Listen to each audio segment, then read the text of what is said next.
अस्सलाम वालेकुम viewers, TNA की टाइप्स क्या हैं, ये टाइप्स किस तरह से आइडेंटिफाई होती हैं और ये ट्रेनिंग के आउटकम पे किस तरह से इम्पेक्ट करती हैं, इस वीडियो में हम बात करेंगे।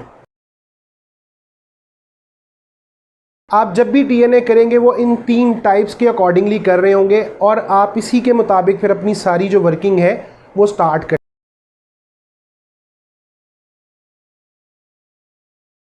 जब हम बात करते हैं नॉलेज की, तो जो ट्रेनिंग आप नॉलेज डिलीवरी पर्पस के लिए कर रहे हैं कि लोगों का नॉलेज लेवल अपडेट हो, कम्युनिकेट करना चाह रहे हैं ताकि वो बेहतर तरीके से अपनी चीज़ों को मैनेज कर सकें, तो आप कोई नई डेवलपमेंट को भी टारगेट कर सकते हैं। उसमें आप नॉलेज पॉइंट ऑफ व्यू से तमाम टीम मेंबर्स का नॉलेज टेस्ट करते हैं कि वो कितने अपडेटेड हैं अपनी प्रोडक्ट के बारे में, प्रोसेस के बारे में, सर्विसेज के बारे में, इंटरनल कम्युनिकेशन कितना स्ट्रॉन्ग है, और जो जो गैप्स आप उसमें आइडेंटिफाई करते हैं फिर आप उनको फिक्स करने के लिए नॉलेज बेस्ड ट्रेनिंग्स कराते हैं। इसमें यूजुअली आपकी इंटरनल पॉलिसी जो है वो बड़ी इंपॉर्टेंट होती है कि अगर आपकी एसओपीज़ हैं और आप उन एसओपीज़ को अपनी टीम तक लेके जाना चाहते हैं, डेफिनेटली जब उनको पॉलिसीज़ एंड प्रोसीजर्स क्लियर होंगी तो वो बेहतर परफॉर्म करेंगे।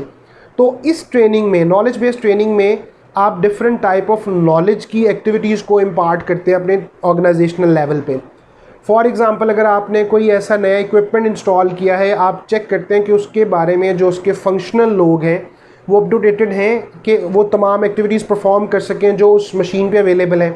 तो आप जब टीएनए करते हैं तो आप चेक करते हैं कि वो कितने इफेक्टिवली उसको ऑपरेट कर सकते हैं। जो जो गैप्स आइडेंटिफाई होते हैं वहाँ पे फिर आपको प्रोडक्ट नॉलेज की बेसिकली फिर वहाँ पे ट्रेनिंग रन करनी होती है। तो नॉलेज बेस की जो ट्रेनिंग है ये basically policies and procedure, equipment की हैंडलिंग या आपकी प्रोडक्ट एंड सर्विसेज से रेलेवेंट होती है कि उसके फीचर्स कितने अंडरस्टूड हैं, उसकी फंक्शनैलिटी कितनी अंडरस्टूड है, और उसके अकॉर्डिंगली फिर आप जो है वो नॉलेज बेस्ड ट्रेनिंग्स जो हैं वो कंडक्ट करते हैं। सेकेंडली, आपके पास स्किल बेस्ड ट्रेनिंग है। स्किल बेस्ड ट्रेनिंग में क्या है कि जो स्किल रिक्वायर्ड है किसी जॉब को परफॉर्म करने के लिए, क्या लोगों के पास वो स्किल अवेलेबल है।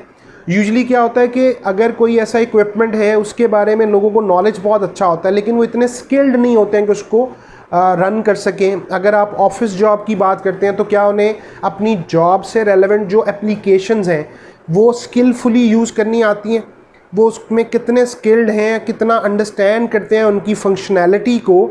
तो आप अगेन उनका एक जो टेक्निकल स्किल है, टेक्निकल नॉलेज है, उस स्किल के पॉइंट ऑफ व्यू से आप उनसे इंटरव्यू भी कर सकते हैं। डिफरेंट टाइप हैं टीएनए करने की, वहाँ पे आप स्किल लेवल को टेस्ट करते हैं। जब उनका स्किल लेवल आपके सामने आता है तो आप उसके अकॉर्डिंगली फिर ट्रेनिंग प्लान करते हैं, और उसमें आपके पास एक प्रॉपर वर्किंग होनी चाहिए कि जब आपने पहले टेस्ट किया तो उनका स्किल लेवल की परसेंटेज क्या आई।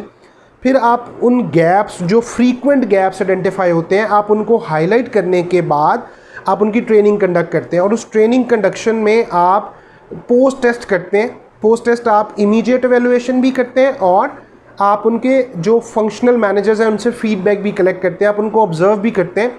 तो अगर उनका स्किल लेवल इम्प्रूव्ड है और वो अपनी जॉब को बेहतर तरीके से परफॉर्म कर रहे हैं तो आपकी वो जो ट्रेनिंग है वो इफेक्टिव है। तो टीएनए में स्किल का ये रोल है कि आप स्किल लेवल टेस्ट करते हैं और उसके अकॉर्डिंगली फिर ट्रेनिंग प्लान करते हैं।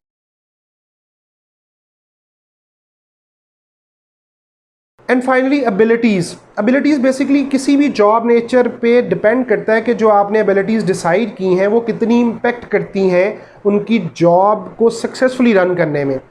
इसमें नॉर्मली बिहेवियरली जो चैलेंजेस हैं वो हाईलाइट होते हैं। बिहेवियरल चैलेंजेस में आपकी डिसीजन मेकिंग है, कन्फ्लिक्ट मैनेजमेंट है, पीपल मैनेजमेंट है, आपका कम्युनिकेशन है, आप प्रेशर हैंडलिंग की बात करते हैं, मल्टीटास्किंग की बात करते हैं। तो वो तमाम चीज़ें जो आपके बिहेवियर के पॉइंट ऑफ व्यू से चैलेंजेस की शक्ल में सामने लेके आते हैं टीएनए में, वो आपके फॉल करेंगे एबिलिटीज़ में। Basically a person's ability to manage his और हर जॉब जो है वो सारे का सारा फॉल करेगा एबिलिटीज़ में। तो फिर आप उनकी बिहेवियर पॉइंट ऑफ व्यू से ट्रेनिंग रखते हैं कि अगर कोई टीम वर्क में अच्छा नहीं है, कोई इनसबॉर्डिनेशन में इन्वॉल्व है, किसी की अंडरस्टैंडिंग के चैलेंजेस हैं ड्यू टू हिज एबिलिटीज़ या हर एबिलिटीज़, तो वो तमाम चीज़ें फॉल करेंगी एबिलिटीज़ वाली ट्रेनिंग। उम्मीद करता हूँ ये जो हमने टाइप्स ऑफ टीएनए डिस्कस किए हैं ये आपके लिए यूज़फुल होंगे। चैनल को सब्सक्राइब कीजिए, वीडियो को लाइक कीजिए, कमेंट कीजिए। ख्याल रखिएगा। अल्लाह हाफ़िज़।